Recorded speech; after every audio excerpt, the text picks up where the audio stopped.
Hello guys. दोस्तों, आज हम बात करेंगे जिस शेयर के बारे में, उसका नाम है टाटा मोटर्स। पिछले कुछ दिनों में, पिछले 10-15 ट्रेडिंग सीजन में हमने देखा है कि इसमें काफ़ी अप्स एंड डाउन्स आए हैं। मतलब कि कुछ प्रेडिक्ट नहीं कर पा रहे थे और वो शेयर रेगुलर नीचे जा रहा था पिछले 7-8 दिन से। अभी इसने वापस से एक ब्रेकअप देना शुरू किया है। जहाँ पर इसका एक इम्पोर्टेंट सपोर्ट था उसको भी ब्रेक कर दिया था इसने।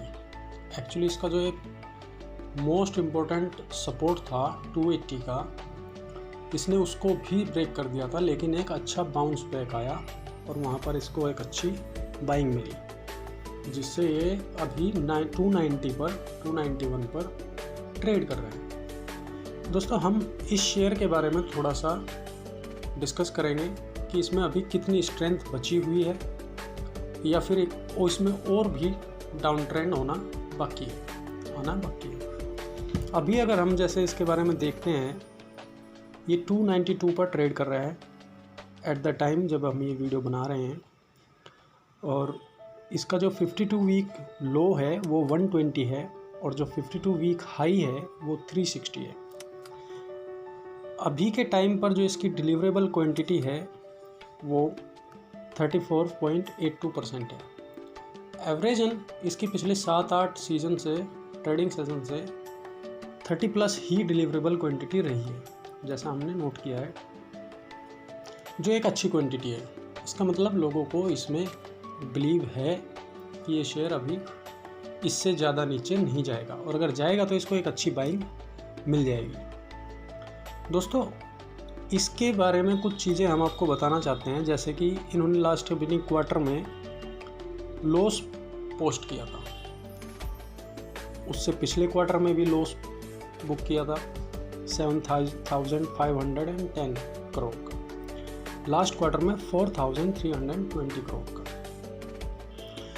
लॉस तो बुक किया है, बट वो लॉस क्या है ना, कम हो रहा है। उसका रीज़न है, एक तो पेंडेमिक था, कोरोना की वजह से प्रॉब्लम हो रही थी, सभी को पता है। शोरूम्स, गाड़ियाँ बिक नहीं रही थी, शोरूम सब बंद थे। मोटर जो ऑटो सेक्टर की कंपनियां थी लॉकडाउन में, उन पर सभी पर बहुत अच्छा प्रभाव पड़ा था, जिसकी वजह से ये शेयर भी 70 और 80 के लेवल तक पहुंच गया था। वहाँ से इसने वापस पुल बैक किया और ये 350-360 तक गया। लॉकडाउन जैसे ही ओपन हुआ तो शेयर में स्ट्रेंथ देखने को मिली, जो इसने करके दिखाया, 360 तक का लेवल अचीव किया। एक तो प्लस पॉइंट इसमें ये हुआ दोस्तों कि इसके लॉस कम हो रहे हैं, क्योंकि इनकी सेल बढ़ रही है, रेवेन्यू बढ़ रहा है। जो इन्होंने इस बार क्वार्टरली रिजल्ट पोस्ट किया है उसमें इनकी ईयर ऑन ईयर 90% की ग्रोथ है और मंथ ऑन मंथ अराउंड 20% की ग्रोथ है, जो एक अच्छा साइन है। मतलब कि सेल बढ़ रही है, और डेफिनेटली सेल बढ़ेगी तो ग्रोथ होगी कंपनी की, प्रॉफिट आएगा। और इसी के साथ कुछ चीज़ें हैं, जैसे इनके जो शेयर होल्डिंग पैटर्न है उसमें हम आपको बताना चाहते हैं। जैसे पब्लिक सेक्टर के जो लोग हैं, जो हम और आप है, रिटेल इन्वेस्टर है, हम इसमें 28, 29, 27 यहीं पर एवरेजन इसी पर कंसिस्टेंट ट्रेडिंग कर रहे हैं। इतने परसेंटेज ही हम लोगों के पास होल्डिंग रख के चल रहे हैं हम लोग। भाई होता क्या है, जब ये 350 के पास पहुंचा तो वहाँ पर एक सेलिंग आई, सबको प्रॉफिट बुक करना था, प्रॉफिट बुक किया लोगों ने। जैसे ही 270 तक ये पहुंचा अभी पिछले 2 दिन में, वहाँ पर इसको एक अच्छी बाइंग मिली, तब इसकी वहाँ पर लोगों की होल्डिंग्स बढ़ गई, क्योंकि उन्होंने अपनी क्वांटिटी बढ़ा ली, बाइंग कर दिया, होल्ड करने लग गए। जो अपने DII है, डोमेस्टिक इंस्टीट्यूशनल इन्वेस्टमेंट, वो क्या कर रहे हैं, वो अपनी होल्डिंग धीरे धीरे कम कर रहे हैं। देखिए, जून 20 से जून 21 में 13.39% थी, आज 11.63% है। मतलब अराउंड 2% की इन्होंने कम की है। लेकिन ये एक चिंता का विषय नहीं है, बिकॉज ऑफ जहाँ DII बेच रहे हैं वहीं पर जो FII है वो लोग अपनी होल्डिंग बढ़ा रहे हैं। बीच में मार्च 21 में उन्होंने घटाई ज़रूर थी, लेकिन जून 21 में उन्होंने अपनी होल्डिंग बढ़ानी शुरू कर दी है। मतलब ये देखो होता है, जब DII बेचते हैं तो FII खरीदते हैं, और FII बेचते हैं तो DII खरीदते हैं, क्योंकि वे एक ह्यूज क्वांटिटी में सेल और परचेज करते हैं। इसमें क्या है कि जो अपने प्रमोटर हैं उन्होंने भी अपनी होल्डिंग वापस से बढ़ानी शुरू कर दी है।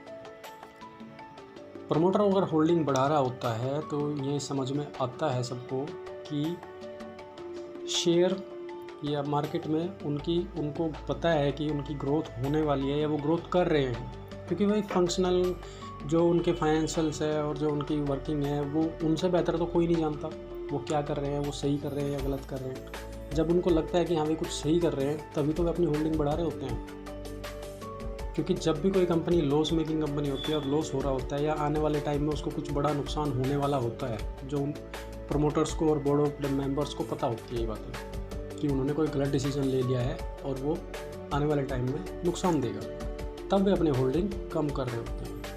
लेकिन जहाँ उन्हें पता होता है कि आज हमने जो डिसीजन लिया है उसका रिजल्ट बहुत अच्छा आने वाला है, तब ये अपनी होल्डिंग बढ़ा रहे होते हैं, जैसा कि हम यहाँ देख भी पा रहे हैं।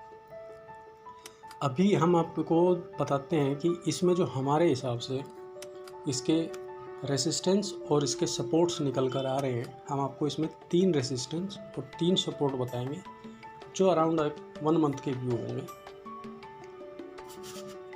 देखिए, हम कभी भी 2 दिन या 4 दिन के हिसाब से व्यूज़ नहीं देते हैं। हम नॉर्मली मंथली 4 वीक्स या 6 वीक्स के व्यूज़ देते हैं। इसमें भी हम वही आपको बताएंगे। जो इसके फर्स्ट रेसिस्टेंस निकल कर आ रहे हैं, देखिए दोस्तों, हम इसमें जो आपके रेसिस्टेंस और सपोर्ट बताएंगे वो 3 रेसिस्टेंस होंगे और 3 सपोर्ट्स होंगे, जहाँ पर इसको अप डाउन बताएंगे कि अपर साइड में इसको कहाँ कहाँ पर हर्डल आएगा और डाउन साइड इसको कहाँ कहाँ पर बाइंग मिलेगी। अभी के देखते हुए अभी के टाइम पर अभी के लिए 310 है सेकंड रेसिस्टेंस। इसमें देखिए, जो इसके रेसिस्टेंस है वो ज़्यादा बड़े भी नहीं है, अगर जितना हम टाइम पीरियड लेकर चल रहे हैं उस हिसाब से 325 है सेकंड रेसिस्टेंस, और थर्ड रेसिस्टेंस अराउंड 357 है। जब ये इन रेसिस्टेंस को ब्रेक कर देता है तो आपको इस शेयर में 400 से 460 तक के टारगेट देखने को मिल जाएंगे, क्योंकि कंपनी में स्ट्रेंथ है, ग्रोथ हो रही है, सेल बढ़ रही है, लॉस कम हो रहा है। जनरल सी बात है कि इसका मतलब प्रॉफिट में आने की तैयारी है, कंपनी प्रॉफिट में आ रही है धीरे धीरे।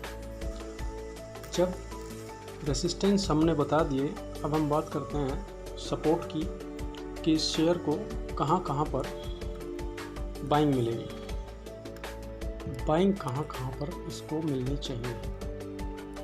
सपोर्ट 1 अभी के लिए 280 है, जो एक बहुत इम्पोर्टेंट सपोर्ट है, जिसको अभी इसने रिसेंटली ब्रेक भी कर दिया था, लेकिन एक अच्छा पुल बैक दिया और कवर कर लिया उसको। अगर ये दोबारा से 280 को तोड़ता है किसी भी रीज़न की वजह से, तो सपोर्ट 2 जो इसको सपोर्ट करेगा, जहाँ पर इसको वापस से बाइंग मिलनी चाहिए, वो 264 के अराउंड होना चाहिए। और अनफॉर्चुनेटली अगर इसने सपोर्ट 2 भी ब्रेक कर दिया तो तीसरी बाइंग, एक ह्यूज बाइंग इसको 252 पर मिलनी चाहिए। देखो, यहाँ तक पहुँचने की नौबत नहीं आनी चाहिए, और अभी जैसे पेंडेमिक चल रहा है, कोरोना है, लॉकडाउन है, कुछ भी हो जाता है, तो कुछ कह नहीं सकते। अगर 250 भी तोड़ दिया इसने तो डायरेक्ट हमें 200 के लेवल्स देखने को मिल सकते हैं। शेयर्स में बहुत अभी स्ट्रेंथ बाकी है और हमारे हिसाब से देखिए, अगर आप एक थोड़ा सा लॉन्ग व्यू रख कर चलते हैं, एक सेफ ट्रेडर है, आप इन्वेस्टमेंट करते हैं, तो अराउंड मंथ या 2 मंथ का व्यू लेकर आपको चलना चाहिए। और जो हमने सपोर्ट्स बताए हैं, अगर पॉसिबल हो सके तो उन सपोर्ट्स के पास अपनी होल्डिंग को थोड़ा थोड़ा एवरेज करने की कोशिश करें। और हम आपको जैसे हमेशा एक राय देते हैं कि अपनी कैपिटल का 10% से ज़्यादा किसी भी सिंगल शेयर में इन्वेस्ट ना करें। ये आपके अपने लिए भी अच्छा है और आपके पोर्टफोलियो के लिए भी अच्छा है। और अपने पोर्टफोलियो को जितना हो सके डाइवर्सिफाई करें, किसी भी एक सेक्टर में सारा पैसा न डालें। और जहाँ जिस शेयर में आपको प्रॉफिट मिल रहा हो उसको as soon as possible book कर लेना चाहिए। प्रॉफिट तभी तक प्रॉफिट है जब आपने बुक कर लिया होगा। वो जब तक आपने बुक नहीं किया, आपको दिखाएगा ज़रूर पोर्टफोलियो में कि आप इतने प्रॉफिट में चल रहे हैं, लेकिन वो आपका तब तक नहीं है जब तक आप उसे बुक नहीं कर लेते हैं। तो दोस्तों, ये थे हमारे कुछ व्यूज़ टाटा मोटर्स के बारे में। मिलते हैं नेक्स्ट वीडियो में।